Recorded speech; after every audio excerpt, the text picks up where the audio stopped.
Assalamualaikum warahmatullahi wabarakatuh. Kami dari kelompok 8 yang terdiri dari Nurul Aulia Mustikarini, Nurul Istiqomah, Rani Kartika Fitri, dan Ridian Hadat Abiwan akan mempresentasikan hasil diskusi kerja kelompok kami tentang pengelolaan piutang usaha dan persediaan. Pengelolaan piutang usaha dan persediaan terdiri dari beberapa item, antara lain 1. Konsep pengenali nasabah, 2. Model kebijakan kredit dan penagihan, 3. Model pengelolaan piutang dan persediaan, 4. Analisis sistem pengelolaan piutang dan persediaan. 1. Konsep mengenali nasabah merupakan prinsip yang diterapkan bank untuk mengetahui identitas nasabah, menentukan kegiatan transaksi nasabah termasuk pelaporan transaksi yang mencurigakan. Semua bank sebaiknya menciptakan prosedur yang efektif dalam memperoleh identitas yang benar atas nasabah baru. Begitu pula dengan kegiatan di pasar modal, juga sebaiknya membuat prosedur yang lebih ketat terhadap calon nasabah dalam proses jual beli saham, dan Bapepam sebagai lembaga pengawas dalam pasar modal berhak memiliki kewenangan untuk mengetahui emiten juga investor yang melakukan transaksi jual beli efek. Adapun unsur-unsur mengenali nasabah: 1. Mengetahui latar belakang dan identitas nasabah yang dilakukan dengan cara legal due diligence yang diperiksa mengenai latar belakang nasabah secara keseluruhan dan dilakukan oleh konsultan hukum. 2. Menentukan rekening efek dan transaksi nasabah. Pemantauan rekening efek dan transaksi nasabah ini harus dilakukan kerjasama antara konsultan keuangan, akuntan, dan konsultan hukum. Dalam menegakkan konsep mengenali nasabah Bank Indonesia atau lembaga keuangan, hal ini adalah pasar modal wajib untuk memperoleh data nasabah sebagai berikut: A. Data informasi, B. Dokumen pendukung terhadap data informasi, C. Jika telah menggunakan media elektronik, melakukan pertemuan tatap muka sekurang-kurangnya pada saat pembukaan rekening, D. Melakukan wawancara dengan nasabah untuk meneliti kebenaran dokumen. Ada beberapa prinsip dalam mengenali nasabah, antara lain 1. Prinsip kepercayaan, 2. Prinsip kehati-hatian, 3. Prinsip kerahasiaan. Terdapat beberapa risiko nasabah transaksi bank terhadap bank yang bersangkutan, antara lain 1. Risiko operasional merupakan risiko di mana pialang atau broker dan juga pedagang efek tidak dapat melakukan operasionalnya secara normal karena ada kesalahan dan penyalahgunaan wewenang, ketidakpastian terhadap ketentuan, kelemahan struktur pengendalian, prosedur yang tidak memadai, gangguan sistem informasi manajemen dan komunikasi. 2. Risiko reputasi merupakan suatu risiko yang menimbulkan menurutnya atau hilang reputasi pialang atau broker dan juga pedagang efek di mata publik atau pemerintah. 3. Risiko hukum terjadi karena pialang atau broker dan juga pedagang efek kurang memperhatikan aspek-aspek yuridis dan perjanjian atau hal-hal yang beraspek kontraktual. 4. Risiko konsentrasi terjadi karena pialang atau broker dan juga pedagang efek menerima dana-dana dari pihak ketiga dalam jumlah yang besar yang terkonsentrasi terhadap beberapa emiten dan investor. Perantara pedagang efek pada bank tidak menjalankan konsep mengenali nasabah. Sanksi administrasinya sebagai berikut: 1. Pencabutan izin, 2. Denda uang, 3. Teguran tertulis, 4. Penurunan tingkat kesehatan bank, 5. Larangan untuk turut serta dalam kegiatan clearing, 6. Pembekuan kegiatan usaha tertentu baik untuk kantor cabang tertentu maupun untuk bank secara keseluruhan. 7. Pemberhentian pengurus bank. Baik, selanjutnya untuk pembahasan kedua ada model kebijakan kredit dan penagihan. Nah, dalam materi model kebijakan kredit dan penagihan nih ada poin-poin yang harus dijelaskan. Poin yang pertama ada standar kredit, yang kedua ada persyaratan kredit, yang ketiga risiko gagal bayar, yang keempat kebijakan dan prosedur penagihan, dan yang terakhir ada kebijakan kredit dan ringkasan penagihan. Langsung saja kita pada pembahasan yang pertama, yaitu standar kredit. Kebijakan kredit dapat memiliki pengaruh yang signifikan atas penjualan. Kredit adalah salah satu dari banyak faktor yang mempengaruhi permintaan atas produk perusahaan. Akibatnya, tingkat kredit yang dapat mendorong permintaan bergantung pada berbagai faktor lainnya yang diterapkan. Secara teoritis, perusahaan harus mengurangi standar kualitasnya untuk berbagai kredit yang diterimanya selama probabilitas penjualan yang dihasilkan melebihi biaya tambahan piutang. Nah, biaya untuk meredahkan standar kredit itu dibagi atas beberapa. Yang pertama ada beberapa biaya yang timbul dari perluasan bagian kredit. Yang kedua, pekerjaan administratif yang dibatalkan dalam pemeriksaan rekening kredit tambahan. Dan yang terakhir, melayani penambahan volume piutang. Nah, perumusan kebijakan kredit dan penagihan jika dilakukan dengan benar akan membantu mendobrak antara keuangan dan pemasaran. Kebijakan kredit dan penagihan memiliki hubungan dengan kebijakan pemasaran, penjualan dan layanan pelanggan. Contohnya, pemrosesan perintah kredit secara efisien akan mempengaruhi penjualan dan kepuasan pelanggan, bahkan merupakan hal yang berguna untuk menganggap kebijakan kredit dan penagihan perusahaan sebagai bagian dari produk atau jasa yang dijual perusahaan. Oleh karena itu, manajer pemasaran dan keuangan harus secara aktif bekerja sama dalam mengembangkan kebijakan kredit dan penagihan. Contoh dari kelebihan dan kelemahan itu kasusnya itu produk suatu perusahaan dijual seharga $10 per unit dengan $8 merupakan biaya variabel sebelum pajak termasuk bagian kredit. Perusahaan tersebut beroperasi kurang dari kapasitas penuhnya dan peningkatan penjualan dapat diakomodasi tanpa peningkatan apapun dalam biaya tetap. Oleh karena itu, margin kontribusi per unit untuk setiap tambahan unit yang dijual adalah harga jual dikurangi biaya yang dilibatkan untuk menghasilkan unit tambahan tersebut, atau $10 dikurang $8 itu jumlahnya adalah $2. Nah, teman-teman bisa melihat pada slide ini penyelesaian dari soal-soal tadi. Di sini sudah dijelaskan secara lengkap. Teman-teman bisa perhatikan lagi dan lihat kembali. Nah, untuk materi kedua ada persyaratan kredit. Nah, ada periode kredit. Persyaratan kredit menspesifikasikan lamanya waktu kredit diperpanjang bagi pelanggan dan diskon jika ada yang diberikan untuk pembayaran di sana. Contohnya, syarat kredit perusahaan dapat dinyatakan sebagai 2/10 net 30. Syarat 2/10 berarti bahwa 2% diskon diberikan jika tagihan dibayar dalam 10 hari dari tanggal faktur. Syarat net 30 berarti bahwa jika diskon dimanfaatkan, pembayaran penuh akan jatuh tempo pada hari ke-30 dari tanggal faktur. Jadi periode kredit atau credit period adalah 30 hari. Yang kedua ada periode diskon tunai atau cash discount period. Merupakan periode waktu di mana diskon tunai diberikan untuk pembayaran dini. Walaupun secara teknis merupakan variabel kebijakan kredit, seperti periode kredit, periode waktu biasanya standar bagi banyak perusahaan. 10 hari adalah minimum hari yang diperkirakan antara pengirim faktur ke pelanggan dan saat pelanggan dapat memasukkan cek untuk membayar tagihan tersebut. Yang ketiga ada perjanjian secara musiman. Nah, selama periode penurunan penjualan, perusahaan kadang akan melakukan penjualan ke pelanggan tanpa mensyaratkan pembayaran hingga beberapa waktu lamanya. Perjanjian secara musiman atau seasonal dating ini dapat disesuaikan dengan arus kas para pelanggan dan dapat menstimulasi permintaan dari para pelanggan yang tidak dapat membayar sehingga setelah musim terkait.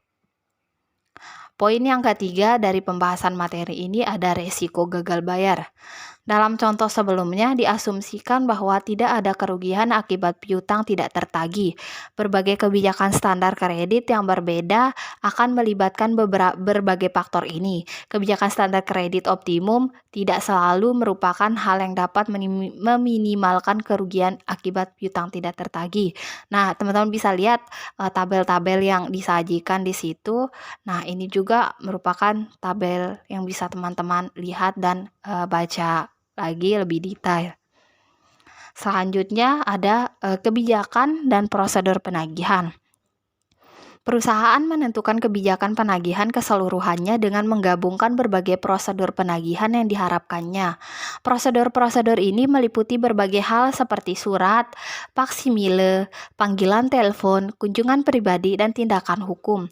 Salah satu variabel kebijakan utama adalah jumlah uang yang dikeluarkan untuk prosedur penagihan. Dengan kata lain, semakin besar jumlah relatif yang dikeluarkan, semakin rendah proporsi kerugian yang akibat piutang tak tertagih, dan semakin pendek periode rata-rata penagihan jika semua hal lainnya tetap sama.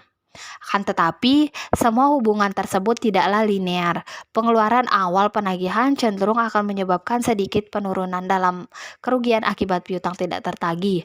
Tambahan pengeluaran mulai memiliki sedikit pengaruh yang signifikan hingga pada titik tertentu dan akan cenderung memiliki sedikit pengaruh untuk mengurangi kerugian tersebut lebih jauh. Nah, poin yang terakhir yang dibahas dalam materi ini adalah kebijakan kredit dan penagihan ringkasan. Kebijakan kredit dan penagihan perusahaan melibatkan beberapa keputusan. Di antaranya yang pertama ada kualitas kredit yang diterima. Yang kedua ada lamanya periode kredit. Yang ketiga ada jumlah diskon tunai yang diberikan. Yang keempat syarat khusus lainnya seperti perjanjian secara musiman. Dan yang terakhir ada tingkat pengeluaran untuk penagihan. Keputusan harus melibatkan perbandingan atas berbagai peluang keuntungan dari perubahan kebijakan. Dengan biaya perubahan tersebut, kebijakan kredit dan penagihannya yang optimal adalah hasil dari margin keuntungan yang sama dengan margin biaya. Agar dapat memaksimalkan laba yang meningkatkan akibat dari kebijakan kredit dan penagihan, perusahaan harus menggunakan secara bergantian berbagai kebijakan tersebut sehingga mencapai solusi yang maksimal. Solusi tersebut akan menghasilkan kombinasi terbaik berbagai standar kredit, periode kredit, kebijakan diskon tunai, syarat-syarat khusus, serta peningkatan pengeluaran untuk penagihan. Mungkin cukup itu materi kedua dari model kebijakan kredit dan penagihan. Materi selanjutnya akan dijelaskan oleh teman-teman saya. Model pengelolaan piutang dan persediaan. Yang pertama, sistem ABC. Sistem ABC adalah teknik manajemen persediaan dengan membagi persediaan ketiga golongan A, B, dan C sesuai tingkat penurunan kepentingan yang didasarkan pada nilai rupiah investasi masing-masing golongan persediaan. Model ini diperkenalkan oleh H.F. Dickey tahun 1950-an yang merupakan aplikasi dari Pareto Law dengan judul The Critical Few and the Trivial Many. Golongan A mewakili sedikit jenis barangnya misalnya 20%, tetapi nilainya paling besar mewakili 70% sampai 80% rupiah atau dolar dari seluruh nilai persediaan. Golongan B, jenis barangnya misalnya 30%, tetapi nilai-nilai volume dalam rupiah atau dolar antara 15% sampai 25% dari nilai persediaan. Golongan C, barang dengan nilai volume rupiah atau dolar mewakili 5-15% dari seluruh nilai persediaan dan sekitar 5% jenis barang persediaan. Yang kedua, Economic Order Quantity atau EOQ. Model ini bisa disebut juga model kuantitas pesanan yang paling baik. EOQ merupakan pendekatan teknik terbaik yang secara eksplisit menghitung cara menentukan tingkat persediaan optimal, yaitu berapa kuantitas persediaan yang akan dipesan dengan harga minimum dan kuantitas persediaan yang optimal atau yang menyebabkan biaya persediaan mencapai titik terendah. EOQ juga merupakan suatu rumusan untuk menentukan kuantitas pesanan yang akan meminimumkan biaya persediaan. Teknik ini juga merupakan penentuan jumlah pesanan paling ekonomis yang dapat dilakukan apabila persediaan bahan baku bergantung lebih pada satu pemasok sehingga perlu dipertimbangkan jumlah pembelian sesuai dengan kebutuhan proses produksi. Ada dua jenis biaya dalam perhitungan EOQ. Yang pertama, biaya penyimpanan atau holding cost atau carrying cost. Biaya penyimpanan terdiri dari biaya fasilitas penyimpanan, biasanya berisi penerangan, pemanas, dan pendingin. Yang kedua, biaya modal atau opportunity of cost of capital, yaitu alternatif pendapatan atas dana yang diinvestasikan dalam persediaan.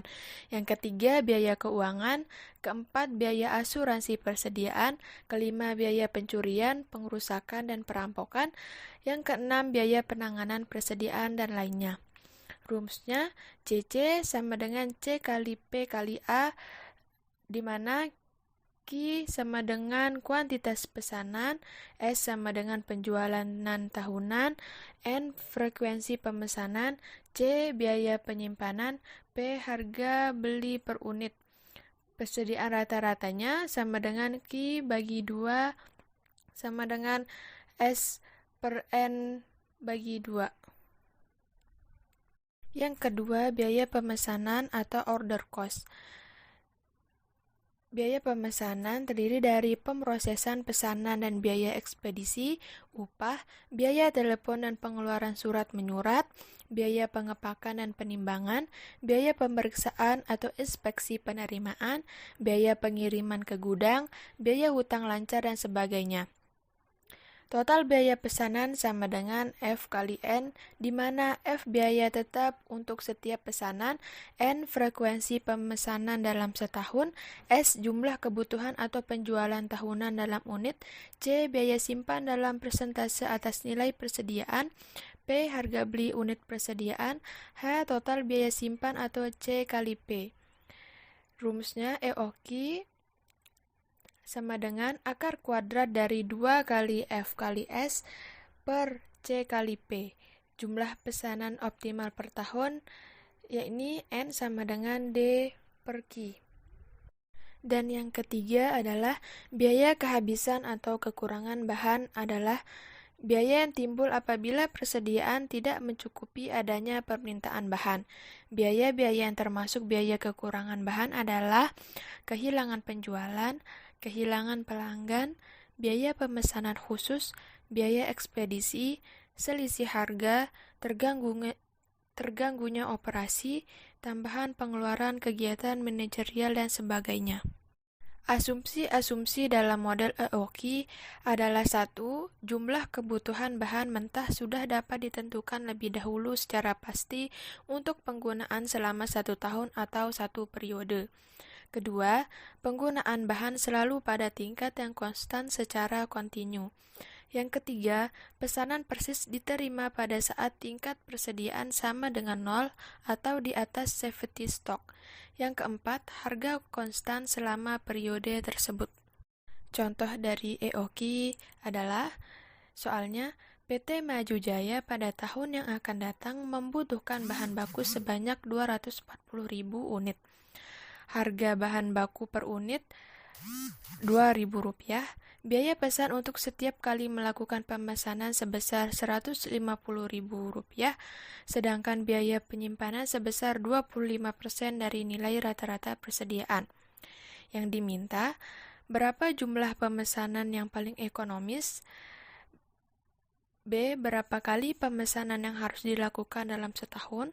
C. Berapa hari sekali perusahaan melakukan pemesanan dalam 1 tahun? Jawabannya, EOQ sama dengan akar kuadrat dari 2 kali F kali S per C kali P, akar kuadrat dari 2 kali 240.000 kali 150.000 per 2.000 kali 25%. Hasilnya akar kuadrat dari 144 juta sama dengan 12.000 unit. Yang B, pemesanan yang dilakukan dalam setahun, Rumusnya 240.000 bagi 12.000 sama dengan 20 kali pemesanan. Yang C, jika 1 tahun sama dengan 360 hari, maka pemesanan dilakukan 360 bagi 20 sama dengan 18 hari sekali. Yang ketiga, reorder point atau ROP. Reorder point adalah tingkat persediaan di mana pemesanan kembali harus dilakukan.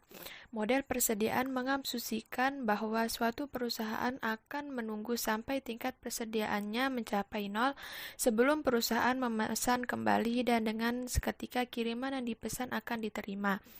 Waktu antara dilakukannya pemesanan atau waktu pengiriman bisa cepat atau lambat, sehingga perlu ditetapkan metode pemesanan kembali. Apabila ROP terlambat, maka berakibat munculnya biaya kekurangan bahan atau stock out cost, dan bila ROP terlalu cepat, maka akan berakibat timbulnya biaya tambahan atau extra carrying cost. Titik pemesanan kembali dapat dirumuskan sebagai berikut. ROP sama dengan permintaan per hari kali lead time atau D kali L. D-nya sama dengan D per jumlah periode waktu per tahun. Contoh ROP, soalnya PT Amanda sebagai perusahaan jasa konveksi ingin melakukan pemesanan kain untuk keperluan produksi, dan kapasitas produksi yang mampu dihasilkan per harinya adalah 1.500 pieces baju. Lead time atau jangka waktu yang dibutuhkan dalam memesan barang ke supplier adalah 14 hari. Perusahaan memiliki kebijakan untuk melebihkan persediaan bahan baku sebanyak 10%. Berapakah reorder point yang tepat untuk melakukan pemesanan kain kembali? Jawabannya, diketahui kapasitas per hari adalah 1.500 pieces baju. Lead time-nya 14 hari, safety stock-nya 10%, dan yang ditanya, berapakah reorder point untuk melakukan pemesanan kembali? Penyelesaiannya, sebelumnya kita cari dahulu lead time per piecesnya. Lead time sama dengan 14 hari kali 1.500 pieces sama dengan 21.000 pieces. Terus kita cari safety stock-nya. Safety stock sama dengan 10% kali 21.000 pieces sama dengan 2.100 pieces. Dan ROP-nya, lead time ditambah safety stock sama dengan 21.000 pieces tambah 2.100 pieces sama dengan 23.100 pieces. Jadi, perusahaan Amanda akan melakukan reorder point atau titik pemesanan kembali jika bahan baku tersebut jumlahnya di angka 23.100 pieces. Baik, selanjutnya adalah materi keempat, yaitu analisis sistem pengelolaan piutang dan persediaan. Pertama, definisi piutang merupakan semua tuntutan atau tagihan kepada pihak lain dalam bentuk uang atau barang yang timbul dan adanya penjualan secara kredit. Dengan itu, dalam pengelolaannya diperlukan pengelolaan piutang. Pengelolaan piutang adalah cara untuk mengendalikan piutang dalam suatu perusahaan agar sesuai dengan anggaran yang sudah ditetapkan dan terhindar dari berbagai penyimpanan dana kas. Berikut ciri-ciri adanya piutang. Pertama, adanya nilai jatuh tempo. Nilai jatuh tempo yaitu istilah yang menjelaskan penjumlahan dari nilai transaksi utama lalu ditambah dengan nilai bunga yang dibebankan untuk dibayarkan pada tanggal jatuh tempo. Seorang pembeli yang melakukan transaksi dengan cara kredit bukan hanya membayar sejumlah nilai barang yang telah dibeli, tetapi juga bunganya karena dia meminta waktu untuk membayar tersebut dengan tempo. 2. Adanya tanggal jatuh tempo. Ciri yang kedua adanya tanggal jatuh tempo. Tanggal jatuh tempo dapat diketahui dari lamanya atau umur piutang. Umumnya, penjual menggunakan dua jenis pengukuran umur, yaitu bulan dan hari. Jika berumur bulanan, maka tanggal jatuh temponya sama dengan tanggal pembeli melakukan transaksi kredit tersebut. Hanya saja berbeda bulan. Apabila berumur harian, maka wajib dilakukan perhitungan untuk menentukan kapan tanggal jatuh temponya secara pasti. Ketiga, adanya bunga yang berlaku. Akun receivables dapat terjadi dikarenakan pembelian memutuskan melakukan transaksi secara kredit dan hal ini menimbulkan bunga. Bunga dalam hal ini dibayar sebagai bentuk konsekuensi pembeli yang meminta waktu pembayaran tertentu dan sebagai keuntungan bagi penjual karena sudah bersabar dalam menunggu pelunasan kredit tersebut. Untuk besaran bunga dalam hal ini sesuai kebijakan dari penjual dalam menentukan tingkat bunga yang dipakai. Selanjutnya adalah jenis-jenis piutang usaha atau dagang. Piutang terdiri dari beberapa jenis, yaitu pertama piutang usaha, akun receivable. Pengertian piutang usaha adalah suatu jumlah pembelian kredit dari pelanggan. Ini timbul sebagai akibat dari penjualan barang atau jasa. Biasanya diperkirakan akan tertagih dalam waktu 30-60 hari. Secara umum, jenis piutang ini merupakan yang terbesar yang dimiliki usaha atau dagang. Kedua, wesel tagih atau notes receivable. Wesel tagih adalah surat formal yang diterbitkan sebagai bentuk pengukuran utang. Wesel tagih biasanya memiliki waktu tagih antara 60-90 hari atau lebih lama serta mewajibkan pihak yang berutang untuk membayar bunga. Wesel tagih dan akun receivables usaha yang disebabkan karena transaksi penjualan biasa disebut dengan piutang dagang atau trade akun. Yang ketiga adalah piutang lain-lain. Others receivable adalah piutang lain-lain mencakup selain dagang. Contohnya piutang bunga, gaji, uang muka karyawan, dan restitusi pajak. Secara umum bukan berasal dari kegiatan operasional perusahaan. Oleh karena itu, piutang jenis ini diklasifikasikan dan dilaporkan pada bagian yang secara terpisah di neraca. Strategi pengelolaan piutang. Pengelolaan piutang merupakan suatu cara untuk mengendalikan piutang dalam usaha agar sesuai dengan anggaran yang sudah ditetapkan dan terhindar dari berbagai penyimpanan dana kas. Dengan pengelolaan piutang yang baik, maka usaha dapat meningkatkan profitabilitas usaha. Adapun contoh strategi pengelolaan piutang pada UD Marimas sebagai berikut. Pertama, perencanaan kredit. Kedua, pelaksanaan pembelian kredit. Ketiga, pengawasan. Keempat, kebijakan UD Marimas dalam upaya penyelamatan kredit bermasalah. Dan yang kelima, kebijakan UD Marimas dalam upaya penyelesaian kredit macet. Contohnya, pertama, sisa hasil usaha. Pada UD Marimas selama periode 4 tahun yaitu 2013 sampai 2016. Terakhir, sisa hasil usahanya mengalami penurunan dari tahun 2013 sampai 2016, di mana dalam tahun 2013 jumlah konsumennya 50 orang dengan harga per poin 700.000. Kemudian pada tahun 2014 mengalami kenaikan jumlah konsumen menjadi 6 orang dengan harga per poin 700.000, sehingga sisa hasil usaha yang didapatkan pada tahun 2014 mengalami peningkatan. Kemudian pada tahun 2015 sampai 2016 tetap pada nilai per poin 700.000, karena permintaan dari konsumen itu sendiri. Pada tahun 2015, jumlah konsumennya mengalami kenaikan menjadi 67 orang. Lalu pada tahun 2016, jumlahnya mengalami peningkatan menjadi 99 orang, berpengaruh besar terhadap perolehan pada UD Marimas. Hal ini dapat kita lihat pada tabel sisa hasil usaha periode 2013 sampai 2016 pada UD Marimas sebagai berikut. Tabelnya dapat kalian baca sendiri. Analisis pengelolaan piutang. Dengan adanya laporan keuangan dari tahun 2013 sampai 2016 dapat dianalisis dan dapat diketahui berapa besar tingkat persentase perolehan laba pada UD Marimas dengan memilih tahun pertama sebagai pembanding dengan tahun-tahun berikutnya.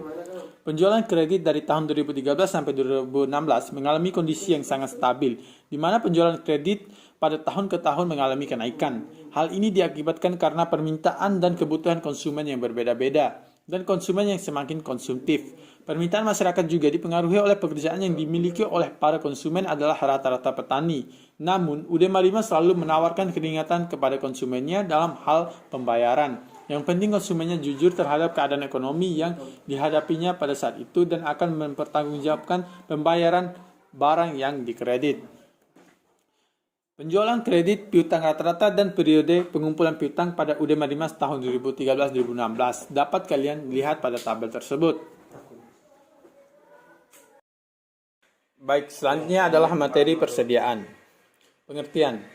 Menurut Caroline Niwonges, Philip Eves, dan Carl S. Warren, istilah persediaan atau inventories merupakan barang dagangan yang disimpan untuk dijual dalam operasi perusahaan dan merupakan barang yang terdapat dalam proses produksi atau yang disimpan untuk tujuan itu.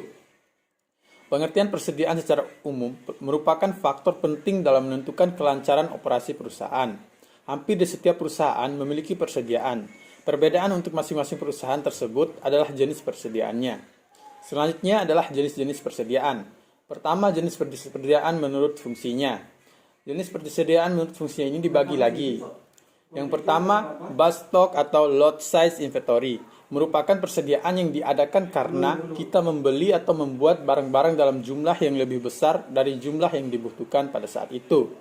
Persediaan ini perlu dipertimbangkan penghematan atau potongan pembelian. Biaya pengangkutan per unit menjadi lebih murah.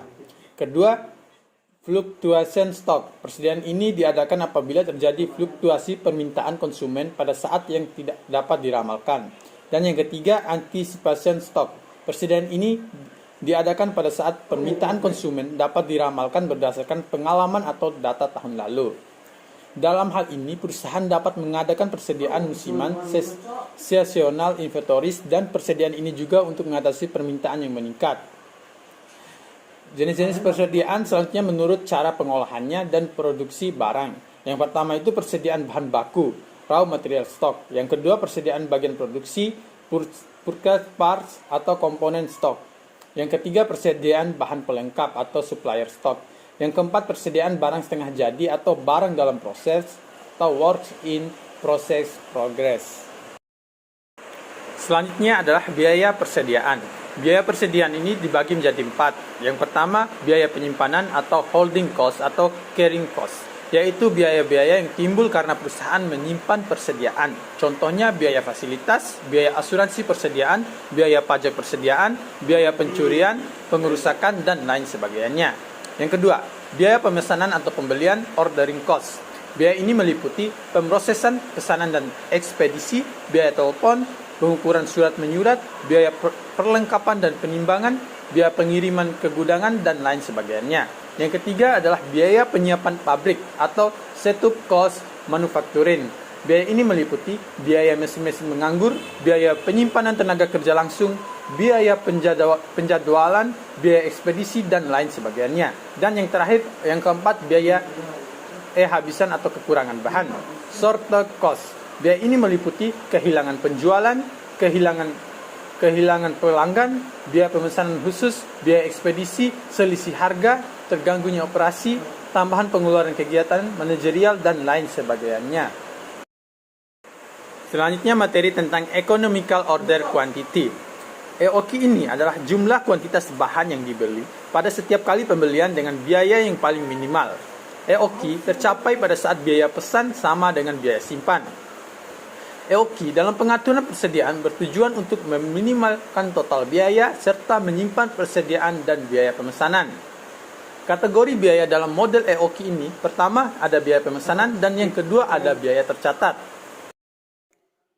Economical Order Quantity ini mempunyai rumus yaitu EOQ sama dengan akar 2 kali R kali S dibagi P kali I. Yang mempunyai keterangan R-nya adalah jumlah bahan baku, S-nya adalah biaya pemesanan, P-nya adalah harga beli per unit, dan I-nya adalah biaya penyimpanan.